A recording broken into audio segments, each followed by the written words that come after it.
Tere! On südasuvine aeg. Eestimaa kuumab kõvasti.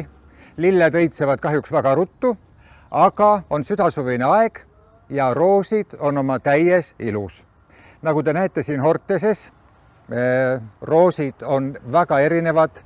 Meil on siin üle 100 sordi, mis on muidugi selle kõrval, et maailmas on sorte 30 000, pisikene kaduväike osa. Aga ma ütlen, et roosisortide valik pidevalt suve jooksul täieneb, et ma arvan, et kellel on roosi istutamise soov ja ostmise soov, see tühjade kätega Hortesest kindlasti ära ei lähe. Ja ma soovitan siis, kui te olete algaja või pole suuri kogemusi teil, et peenraroosid on sellised ka pargiroosid, mida te võite siis katsetamise jaoks võtta. Kes on kogenud roosikasvataja, tema juba teab ise, millise roosi ta tahab ja kuidas nendega käituma peab. Aga väiksed näpunäited kuluvad ju alati ära. Siin on üks kena kuninglik peenraroos, sordi nimi on Störtebeker ja tema näite varal siis me räägime, kuidas me teda istutame. Kõigepealt me peame mõtlema selle peale, milline kasvukoht on, kus me paneme. Roosid tahavad päikest. 8 tundi võiks olla päevas päikest, kus roosid kasvama saavad ja tuult peaks seal ka olema natukene, et nii-öelda kui nad ummukses on ja tuult ei ole, siis kipuvad haigused tulema ja roos ei tunne ennast seal hästi. Me peame iga roosi suhtuma kui oma sõbrasse, kui elusasse hinge, eks ole. Ja siis hakkame teda istutama.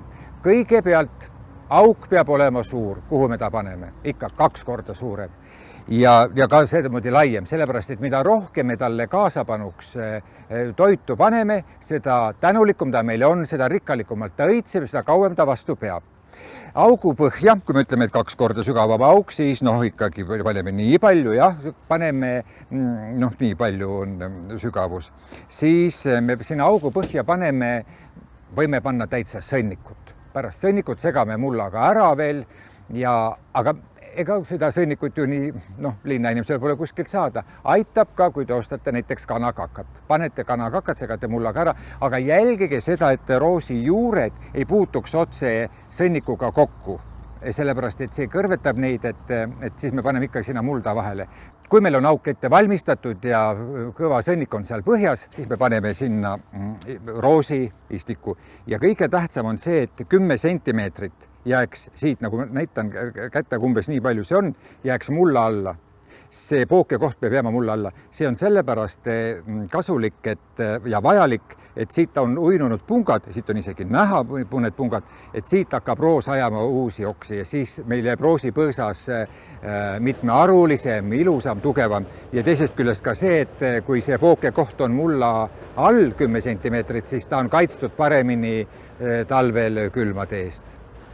Ja siis, kui selle olete ära teinud, siis me paneme siia ümber mulla, ikka selle sama roosi mulla ja siis vajutame ta niimoodi kinni ja kastame, et ta saaks piisavalt vett, et ta saaks ilusti meil hakata juurduma ja meid rõõmustama.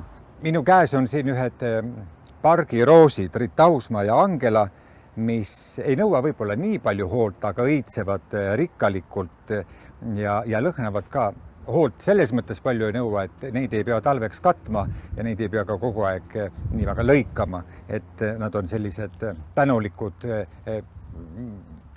püsiõitsejad peaaegu. Meil enamus Horteses ongi korduvõitsejad, roosid kõik. Ja siis siin on üks pinnakatteroos, mis, nagu te näete juba siin potis, ta õitseb väga rikkalikult ja ta õitseb terve suve. Meidiland on ta nimi, sordi nimi ja ka üks ilus kuninglik roos, nagu nad kõik. Väetamisest lisaksin, et kui te kevadel ikkagi roosi istutate, et siis püsiväetist võiks panna kindlasti, aga et keset suve siis väetisega mitte väga koormata, küll aga sügisel kindlasti talve vastu väetada neid.